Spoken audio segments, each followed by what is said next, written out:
Hi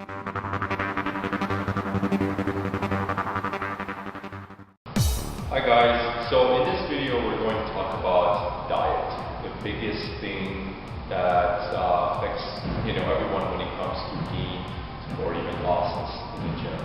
So I always try to focus my attention and training on fat loss because that's the most important thing. It's the hardest thing for everyone to get their minds around, and there's so much information out there on the internet. It's hard for me to know what's correct. There's all kinds of diets. And in a different video, I'll go through and actually, talk about these different kinds of diets and why I think they work, why I think they don't work. But what it comes down to is basic science. At the end of the day, if there is enough research in a particular area of study, then there's a lot more likeliness that you can get achieve results from a particular diet. So. In my education, I have a science degree as well as I've been training various people. And from the many books that I've read, the diet strategy that I've seen work for many people, and it's backed up by scientific evidence, goes as follows.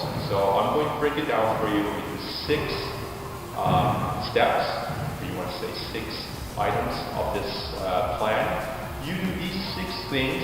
You don't have to worry about calorie counting. You don't have to worry so much about not eating. You just try to get your mind around as to what fat loss is and how you can actually go and achieve it. So let's go through that. To start though, let's talk about calories. Okay, because if we gain weight, by eating too much calories and not burning enough throughout our day, okay? So the basic, you want to say, the rule of thumb when it comes to weight management is taking in less calories and then you require to function in your day, okay? So let's talk about, for instance, an average person, okay? Let's say for someone taking in the 2,000 to 2,500 calorie per day requirement, okay? If that person is consuming 3,000 calories, okay, and their requirement, let's say, is 2,200, all that extra calorie that they're consuming a day is, a big portion of it is turning into fat in that, for that particular day. And that's how the body works. It's energy in, energy out. If there's too much energy, it's burst of fat. And that's how we kind of evolve over time, because our ancestors in the wild, when you needed to survive, there were times when food was readily available and there were times when food wasn't available. So the body has learned to put on fat in order to compensate for times when there is no food available, like in the winter time. But now obviously these days we don't have that problem. There's food readily available for us, so it becomes a serious problem. So that's the rule of thumb you need to keep in mind, is that the amount of calories you consume in a day is the main problem that many people face when it comes to their weight management. So let's talk about metabolism, okay? Because that's an important thing when it comes to weight management. A body's metabolism consumes 60 to 75% of your daily energy requirement. That is a huge chunk of energy, if you think about it. So, increasing your metabolism plays a big role in terms of how much energy you use in a day. And if you have a higher metabolism, which you've heard many people, some people have a higher metabolism, some people have a lower metabolism, you definitely see the different types of bodies that produces. Okay? So there is a way to train your body though to have a higher metabolism, and these are the 6 things that I'm going to talk about. Okay? The first thing you need to do is you need to eat frequent meals in a day. I can't stress this enough. And the reason is because if you have, let's say, just breakfast, okay, and you skip lunch and you come straight home and you have a big dinner, you are more likely, statistically, to eat more from that portion of that dinner portion than you would have if you had lunch, because you would not have been And that's what is causing that extra calorie intake throughout the day, is because you don't eat lunch and you're starved, you come home, you have a huge dinner, you're starving, and your eyes are big in your stomach, obviously, so you're going to definitely load up the plate there, and that's how you're going to have to go over your calorie requirements. So it's always important to have several meals in one day. The way you can do that is have your breakfast, have a mid-morning snack, definitely have your lunch, okay? If you can, sometimes people's jobs don't allow them to do that, have some kind of evening snack before dinner, something. It can be an apple, it can be a fruit, something that you can kind of let your stomach have some kind of energy to work with until dinner time. And then what you'll see is that you won't be as hungry when it comes to dinner. And when you do, you'll be full and you'll be fine and you won't overeat. And that's what it's all about. So breaking down your meals throughout the day, it does contribute to higher metabolism, which your metabolism is always working. But the main factor that prevents you from gaining weight is that you're not overeating in any of the other meal times, okay? And the same thing goes for dinner. If you don't have dinner and you go straight to bed, you're going to have a huge breakfast in the morning and you don't need. And then you might have to compensate for that by not eating a lunch, and then just screws up your whole day, and you're not getting the energy you need throughout the day. So that's the first thing. The second thing is that you need to focus on eating low calorie density foods. What does that mean?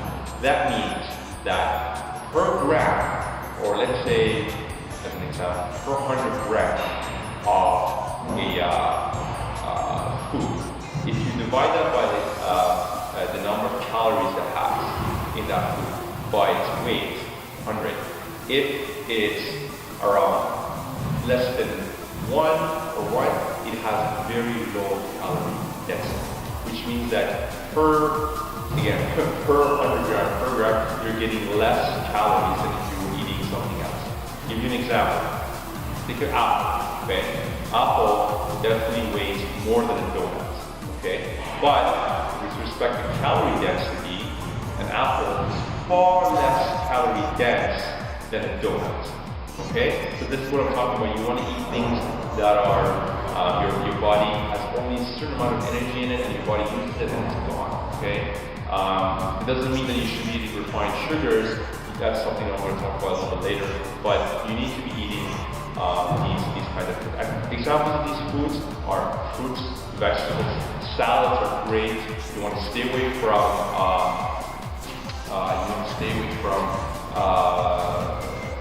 anything that's fattening. You want to stay away from fast food. These are all high calorie dense foods. Anything processed, that's always have that. Anything natural, honestly, anything from here is going to have be very limited in their calorie density. So focus on eating those things, and I'll post on the video some examples of what you can kind of eat and what you should eat. The next thing is you need to be eating a portion of protein with every meal. And why is that? It's because when you eat protein, it increases your satiety for that particular meal. You won't tend to get hungry very quickly when you eat protein. So what does that do? It contributes to eating less. That's how you consume less calories in that way. It's not to say that protein causes balance, which is a huge misconception sometimes. It's the fact that you are making yourself feel full so that you're not constantly eating. So a great snack to always have in between meals is something that has protein in it, because you're going to feel hungry in between breakfast and lunch. And if you have that protein, you're less likely to eat a lot when it comes to lunchtime. And if you do the same thing between lunch and dinner, you're less likely to be eating a large dinner. So overall, the idea is to trick your brain to thinking that it's full, but it's actually not, and it's going in and actually taking fat rather than making you consume more food. Okay? So the next thing is you need to be staying away from sugars, alcohols, and salt. Okay? These are big killers, especially sugar right now, is something that is very empty in terms of nutrient. Also, it's very low in satiety, which means that when you eat it, literally an hour, 2 hours later, if you eat something sugary, you're going to get hungry again. So what's the point? And it's already calorie dense. So you take something, it makes you feel full for 2 hours, it has way more calories than you actually need, and then it makes you want to eat it again. Okay, so stay away from these kind of things, and you can limit the amount of calories that you consume in a day.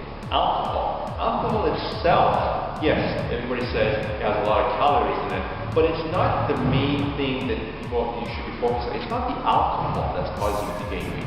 It's what it makes you do, which is eat more than you drink. So a lot of people at the bar, when they order alcohol and they're drinking, they're going to order more food than they would have otherwise if they weren't drinking. So be careful. If you want to drink alcohol, that's kind of okay. Not to say that take it out of your diet completely. Some people enjoy their wine, and it's really hard to get rid of it. But try to limit how much you eat. Take food away. If you're going to be drinking, just going to drink. Don't combine it with food because you're just going to overeat. The next thing is you need to incorporate good fats in your diet and take out the bad fats. What does that mean? Saturated fats are bad fats. They cause a reduction in your metabolism, has been proven to show that, and it also is very high in energy. Fats in general are very high in energy, very calorie dense foods have those. So when you consume it, your body might need a certain percent of the calories that it provides, and the rest is going to fat. So what you want to do is incorporate your good fats, and these are what's called polyunsaturated or monounsaturated fats, such as omega-3. Those are healthy fats, they're good for you, your body needs those kind of fats, specifically omega-3. So if you are not already supplementing with omega-3, I highly recommend it. It has few research has shown that it increases your metabolism. So and also having a good ratio for having more omega-3 than omega-6 in your body has been proven to have a reduced risk of cardiovascular disease, later in life. So the last thing is you need to introduce relapse, some people call it cheat meals, every week. Okay, because eating healthy, changing your lifestyle is difficult, and it's sometimes motivational to have that extra cheat day to say to yourself, you know what, I'm going to do this, but I know for instance Saturday night, I'm going to eat a little bit, I might need to have a couple slices of pizza, so that you don't feel like life is over, you don't feel like this is it, you're just going to be eating things that you might not enjoy. It gives you a chance to take a break, take a vacation from it, and then you go back into it after that, okay? Now, key things to keep in mind for cheat meals is that it's preferably if you do it without drinking, as I mentioned before, you're going to overdo it. The other thing is you need to decide exactly what you're going to be eating beforehand, not say I'm going to do a cheat day today and then just go out and just see whatever happens.